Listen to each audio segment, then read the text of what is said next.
부동산 등기부 등본만 믿고 이 내용이 실체와 일치한다라고 생각을 해서 맹목적으로 믿고 거래를 해서는 안 된다고 말씀을 드렸습니다. 깨끗한 물건이라고 생각을 해가지고 돈을 지불을 했는데 사기를 쳐서 거짓이었던 거죠. 사실은 전세 사기 피해를 막으려면 아파트 같은 경우는 안녕하세요. 지식인스 구독자 여러분. 저는 유튜브에서 리얼아이 박강사 채널을 운영하고 있는 현직 감정평가사 박은정입니다. 부동산이라는 거는 어떻게 보면 우리가 살면서 쌓을 수 있는 부의 가장 큰 부분을 차지하는 자산이라고 볼 수 있고, 이런 걸 거래한다는 건 일생에서 여러 번 경험하지 못하는, 어떻게 보면 굉장히 중요한 선택일 수 있는 행위를 하는 것이 이제 부동산 계약이기 때문에 신중을 많이 기하셔야 한다고 생각을 합니다. 특히나 자기가 갖고 있는 돈과 어떤 부동산이라는 물건을 바꾸는 행위, 그리고 또 그 물건을 다시 돈으로 바꾸는 행위를 하는 것이 이제 계약을 통해서 이루어지기 때문에 선택에 있어서 많은 부분들을 좀 고려하시면서 결정하셔야 될 거라고 생각을 합니다. 그러니까 부동산이라는 건 어떤 자산에 있어서 우리나라 사람들 같은 경우는 자산의 80%가 부동산에 편중되어 있을 정도로 부에서 가장 큰 부분을 차지하고 있는 것이고, 또 어떤 시간의 흐름에 따라서 자산 가치의 변동이라든가 화폐의 어떤 가치 부분, 이런 부분들을 상쇄시켜 줄 수 있는 인플레이션 해지 효과도 있고, 이런 부분에서 좀 매입을 하느냐 또 언제 매도를 하느냐에 따라서 부를 많이 쌓을 수도 있고, 또 그 부를 잃을 수도 있는 이런 거래의 일종이기 때문에 굉장히 선택에 있어서 신중함이 필요한 상품, 자산이라고 생각을 합니다. 부동산 등기부 등본은 많은 사람들이 내가 갖고 있는 물건, 내가 관심 있는 물건에 대해서 정보를 확인할 수 있는 그런 효력이 있는 문서라고 볼 수가 있는데, 그래서 이 특성에 대해서 우리는 공신이냐 공시냐 이거를 판단을 해야 되는데, 우리나라 같은 경우는 등기부 등본은 공시의 효력이 있습니다. 그러니까 대외적으로 누구에게나 이 물건에 대한 정보가 공개될 수 있는 그 자료. 그렇지만 이 내용이 실제적인 부분에 있어서도 확실하다 이렇게 보장해 주는 건 아닌데, 많은 분들이 이 부동산 등기부 등본만 믿고 이 내용이 실체와 일치한다라고 생각을 해서 사고를 겪는다든가 좀 어려움을 겪는 경우가 있어서 이 부분을 꼭 인지하고 이 서류에 대해서 참고를 하셔야 된다고 생각을 합니다. 뭐 이런 경우가 있겠죠. 예를 들어서 연로한 사람이 지인한테 내 물건을 좀 팔아달라 이런 부탁을 할 수도 있잖아요. 그래서 조금 더 소통을 잘할 수 있는 사람이 거래에 있어서 전반적인 상황을 이끌어갈 수 있는데, 실질적으로 이 사람이 진짜 팔 의사가 있었는지 없었는지는 원래 실제 소유자와의 확인이 필요한데도 불구하고 어떤 위임장이라든가 통화만 해가지고 이 사람한테 내가 맡긴 거 맞아 뭐 이런 얘기만 듣고 계약을 하는 경우가 있어요. 그러면 매매 계약이 체결된 그 서류가 있으니까 그걸 가지고 등기부 등본상에서 소유자를 변경할 수도 있는데, 나중에 이 원소유자가 나는 이 사람한테 이런 매도를 할 수 있는 그 권리를 위임한 적이 없다라고 해서 밝혀진다거나 어떤 이 부분이 허위라는 게 밝혀졌을 때는 이루어진 매매가 유효할 수가 없는 거죠. 그렇게 되면 다시 등기부 등본상에 소유자가 변동이 되면서 나중에 물건을 사신 분 같은 경우는 권리를 주장하기가 좀 어렵죠. 또 예를 들면 근저당권을 우리가 많이 확인을 하잖아요. 등기부 등본상에 이제 이 물건을 담보로 얼마만큼 돈을 빌려 썼는지 이런 내용이 표기되어 있는 게 이제 근저당권의 설정으로 확인을 할 수가 있는데, 하나도 없는 거예요. 깨끗한 물건이라고 생각을 해가지고 매매가를 전부 다 돈을 지불을 했는데, 나중에 알고 보니까 근저당권이 말소된 이유가 거짓이었던 거죠. 그러면 이미 매매 대금을 치를 때 주지 않아도 되는 돈을 더 주게 된 형태가 되고, 이걸 돌려받는 데서 또 어려움에 처할 수 있는 사례도 있고 굉장히 많이 있습니다. 이렇게 하는 이유는 원 소유자에 대한 권리를 좀 보호해주기 위함이거든요. 그러니까 부동산 등기부 등본상에 매매를 통해서 거래가 이루어져서 소유자가 변경이 돼서 우리는 그걸 믿고 이 사람이 실제 소유자다라고 생각을 할 수는 있지만, 실질적인 관계는 이걸 매수하는 사람들이 확인을 해야 되는 이런 개념인 거죠.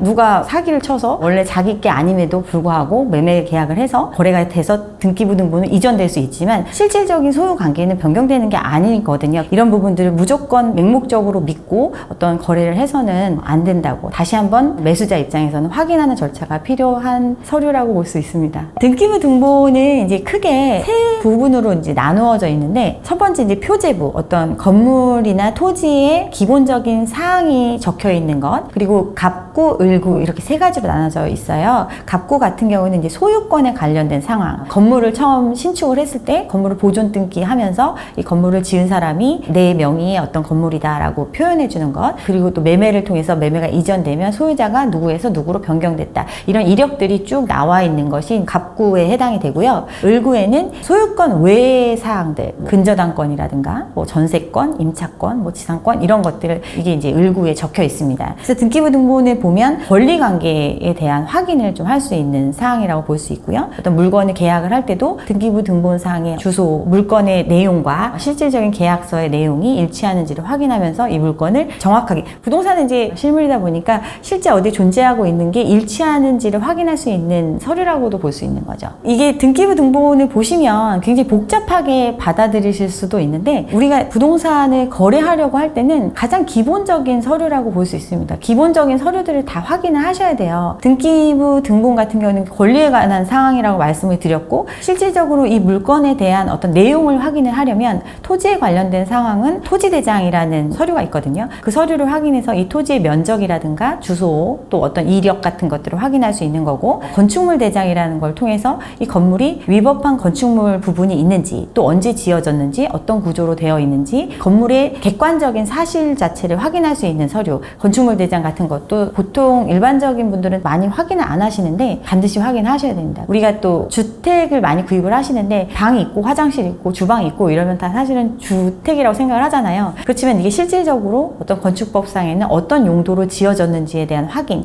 이런 것들은 건축물 대장의 내용을 보고서 파악을 하셔야 되거든요. 전세나 월세 이런 거 들어가는 경우에도 우리가 이제 주택으로 되어 있는 물건을 들어가는지를 확인할 필요가 있어요. 뭐 다세대인지 다가구인지 뭐 이런 부분들도 확인해야 되고, 이런 서류들을 좀 확인하는 걸 소홀히 하시는 분들이 있고, 그런 경우에 이제 나중에 어떤 그 물건이 경매가 들어간다거나 했을 때 이게 실질적으로 주택의 여부를 통해서 주택임대차보호법의 보호를 받을 수 있느냐 없느냐도 또 판단이 되기 때문에 입증 책임이나 이런 것들을 좀 자유로워지려면 건축물 대장을 꼭 확인하는 습관, 이런 게 필요하다고 볼 수 있습니다.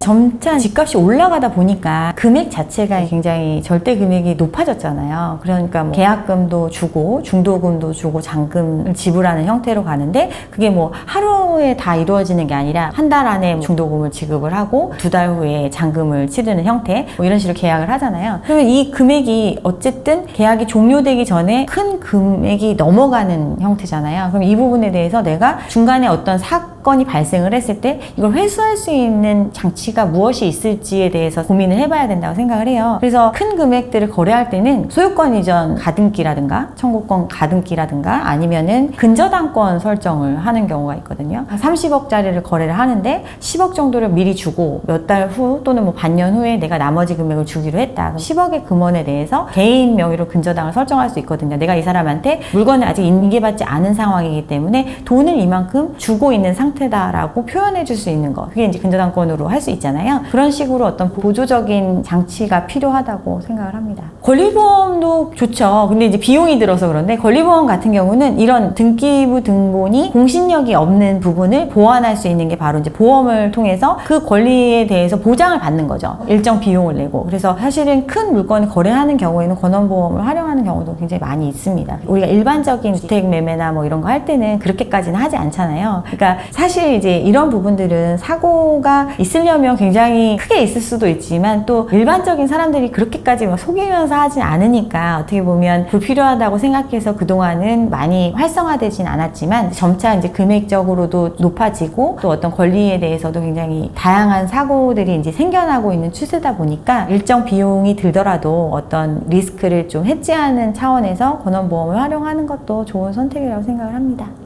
계약이 결국은 사람과 사람이 하는 문제고, 또 이제 중개도 같이 중간에 엮여 있기 때문에 우리가 믿고 하는 부분들이 있잖아요. 그렇지만 어떤 이제 말의 번복이라든가 우리가 구두로 했던 이야기들이라든가 뭐 이런 사안들이 실제적으로 나중에 이제 주장하기 어려울 수 있기 때문에, 가급적이면 어떤 포멀한 이제 문서의 형식으로 남긴다든가 아니면 이제 녹취를 한다든가, 카톡도 나중에 어떤 효력이 있으니까 그런 것들을 통해서 실제적으로 우리가 확인할 수 있는 과거의 자료로 증빙할 수 있는 것들을 추가적으로 마련해 놓는 것이 필요하죠.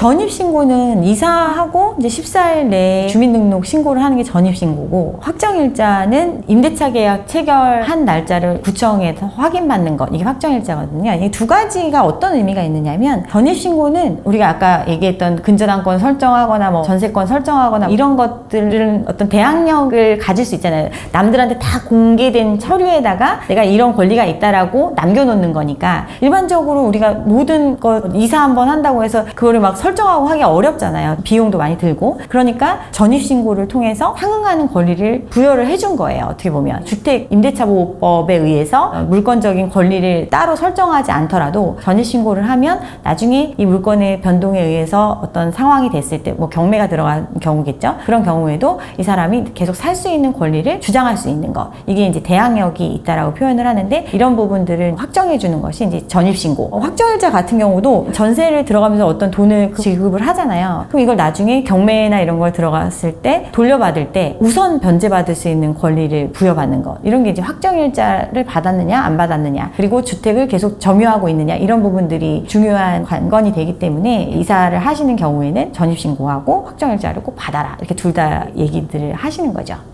제가 봤던 거는 원래 이제 건물을 이제 새로 짓느라고 대출을 많이 필요로 하시는 분이었는데, 세입자가 들어오면은 세입자들이 쓰고 있는 방을 공제한다거나 뭐 이런 식으로 해서 대출 금액 자체가 줄어들게 되어 있거든요. 은행에서 담보를 취득을 할 때. 그렇기 때문에 이제 전입신고를 좀 늦춰달라고, 그치만 이제 새로 들어오는 사람한테는 그런 상황을 다 얘기하지 않고 전입신고 하루 늦게 해주세요, 뭐 다음 주에 해주세요, 뭐 이렇게 요청을 한 거예요. 그리고 나서 세입자가 없는 형태로 대출을 받는 거죠. 그러면 나중에 이 사람이 전입신고를 해야 대항력이 있다라고 말씀을 드렸잖아요. 나중에 들어왔더니 내가 계약할 때는 물건에 대해서 아무런 대출이 없었는데 나보다 더 먼저 선순위로 대출 권리가 생겨버린 거죠. 그래서 나중에 돈을 돌려받는 데 있어서 이제 어려움을 겪을 수 있는 이런 사례들이 있었습니다. 그리고 뭐 오피스텔이나 이런 것들 같은 경우는 전입신고를 못하게 하는 경우들이 있잖아요. 그런 것들은 세금적인 부분에서 조금 절감받기 위해서 이게 주택 용도로 쓰면 또 이제 다른 법에 적용을 받다 보니까 오피스텔 전세를 들어가거나 뭐 월세를 들어갈 때는 전입신고를 안 하는 조건으로 한다든가 뭐 이런 것들이 있는데, 보증금이 크지 않으면 사실 큰 문제가 되지 않지만, 만약에 전세나 뭐 이런 형태로 들어가게 되는 경우에는 조금 고민을 해보셔야겠죠. 사실은 전세 사기 피해를 막으려면, 그래서 돈이 들더라도 보증보험 같은 거 가입하고 내가 어떤 자금을 회수하는 걸 내 스스로 구제하는 게 아니라 다른 보험에서 대신 구제를 해주고 자기들이 받아가는 형태로 하는 거거든요. 그래서 역전세 문제가 좀 심해졌을 때, 또 우리가 집값이 많이 오르면서 갭 투자가 많아졌을 때, 이런 시기에도 제일 많이 강조했던 게, 조금 비용이 들더라도 전세를 들어갈 때는 전세 보증을 꼭 활용하셔라, 이렇게 말씀을 드렸던 이유가, 이게 막을 수가 없는 거기 때문에 책임이나 어떤 그 권리를 이제 구제받는 방법이 결국은 누군가 다른 기관에서 대신 해주는 것, 이런 선택을 비용을 좀 들이더라도 하는 게 좋겠다라고 많이 말씀을 드렸습니다. 근데 우리가 사실은 이게 계약을 통해서 이루어지는 거는 그냥 민사 같은 형태다 보니까, 권리를 주장해서 이기더라도 실제로 이제 회수하는 거는 또 다른 문제거든요. 그 사람이 돈이 없으면 받지 못하는 거잖아요. 소송에서 이기더라도. 그렇기 때문에 계약할 때 이 모든 관계, 권리나 어떤 상황들을 스스로 파악을 하는 수밖에 없는 거죠. 좀 어려운 문제예요, 이게.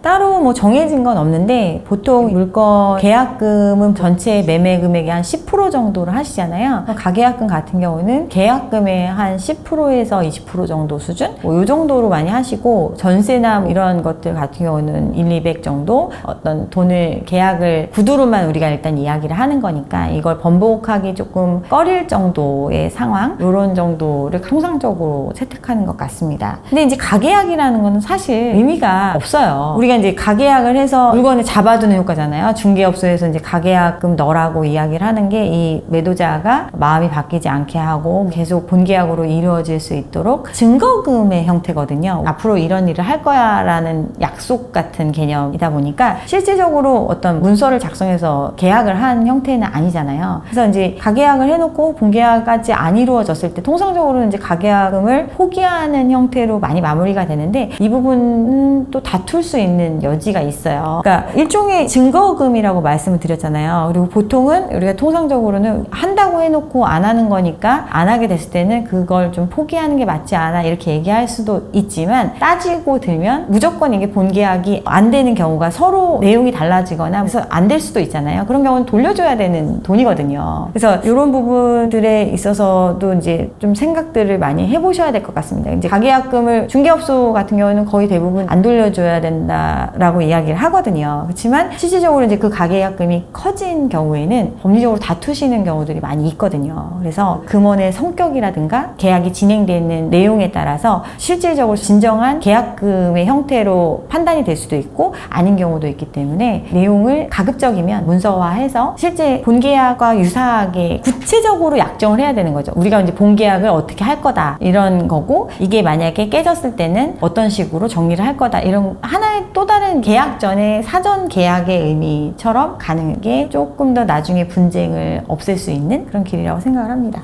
카톡이나 문자로 하는 이유가 서로 나중에 증빙할 수 있으려고 이제 그걸 많이 하잖아요. 그러니까 내용을 구체적으로 기재를 해야죠. 뭐 내가 어떤 사항에 있어서 계약이 체결이 안 될 경우에는 이거는 내가 일방적으로 해지한 게 아니고 서로 맞지 않아서 본계약으로 이루어지지 않은 거니까 이런 경우에는 가계약금을 돌려받기로 한다, 이런 구체적인 내용을 써주는 거죠. 근데 보통 통상적인 시장에서는 아직까지는 이제 가계약금에 대해서 중개하는 입장에서도 그렇고 매도자 우위의 시장에서는 그럴 거면 나는 안 받겠다 뭐 이런 경우도 있고 뭐 이러다 보니까 조금 어렵지만 실질적으로 이제 카톡에 그런 내용들을 남겨놓으시는 게 필요하죠. 구체적인 사유가 있는 거죠. 우리가 이제 가계약금을 보냈다는 거는 실질적으로 본계약을 체결할 의사가 있기 때문에 보내는 거잖아요. 그렇지만 어떤 특별한 하자들이나 어떤 내용상의 문제가 발생했을 때는 이거는 나의 의지에 의해서 가계약을 안 하는 게 아니라 다른 이유로 계약이 안 되는 거기 때문에 돌려줘야 된다는 내용들이 구체적으로 명시가 돼야 되겠죠. 집을 아파트로부터 많이 생각을 하시니까 그런 부분들은 다 확정이 된 거잖아요. 그러면 이제 이 물건이 갖고 있는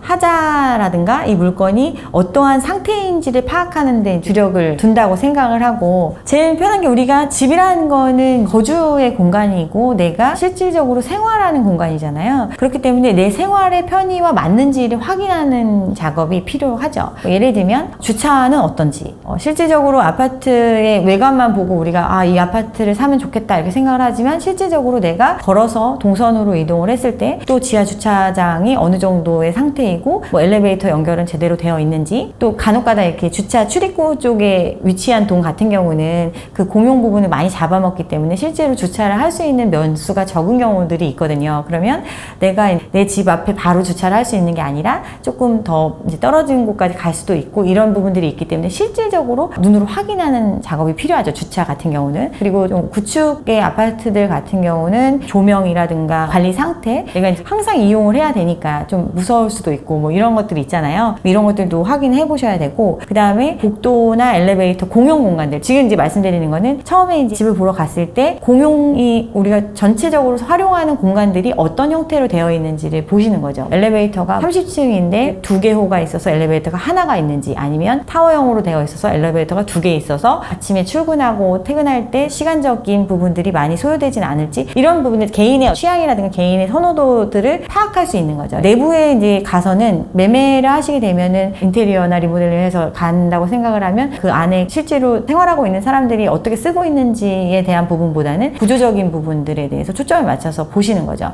주방 쪽이라든가 거실의 사이즈, 화장실의 위치, 문 구조들이 조금씩 다 다르잖아요. 아파트들마다. 그런 부분들을 파악을 하시고 실질적으로 어떤 시설 부분에 하자가 있는지를 또 보셔야 되죠. 가장 큰 게 이제 아파트 같은 경우는 난방 부분이 좀 나중에 운용을 할 때도 이렇게 관리비 부분에서도 많이 차지를 하고 뭐 이렇기 때문에 그런 거를 이제 확인하셔야 되는데, 보통 이제 베란다 쪽에 많이 가보시잖아요. 가서 실질적으로 결론은 없는지, 습기가 많이 차는 형태는 아닌지, 아니면 뭐 베란다에 샤시나 샹틀 이런 것들이 이음이 잘 되어 있는지, 또 잘 안 맞는 경우가 많이 있어서 그러면 이제 뭐 우풍이 세다든가 뭐 이런 부분들이 있을 수 있으니까 그런 부분들을 다 체크를 하시고, 그 다음에 이제 타일이나 이런 것들 것들, 추가적으로 비용이 들어가는 부분들을 보수해야 되는 부분들이 있는지를 확인하시고, 근데 가장 큰 거는 사실은 결로 부분이라든가 배수 이런 것들 있잖아요. 소음이라든가 이런 것들이 사실은 베란다 쪽에 가보면 좀 많이 파악이 되거든요. 그러면 벽지 상태라든가 천정이나 이런 데 보면 이슬이 맺혀 있진 않는지, 이런 부분들은 사실은 바로 이제 집을 볼 때 일상적인 컨디션 상에서 확인될 수 있는 부분들이기 때문에 그런 것들을 꼼꼼하게 보셔야 됩니다. 또 오래된 아파트들이나 층수나 이런 거에 따라서 수압이라든가 난방 배관 같은 것들의 문제들, 보일러 뭐 이런 것들을 다 이제 파악을 하셔야 되잖아요. 그래서 이제 다들 많이 하시는 게 뭐 물 내려본다 뭐 이런 거 하시잖아요.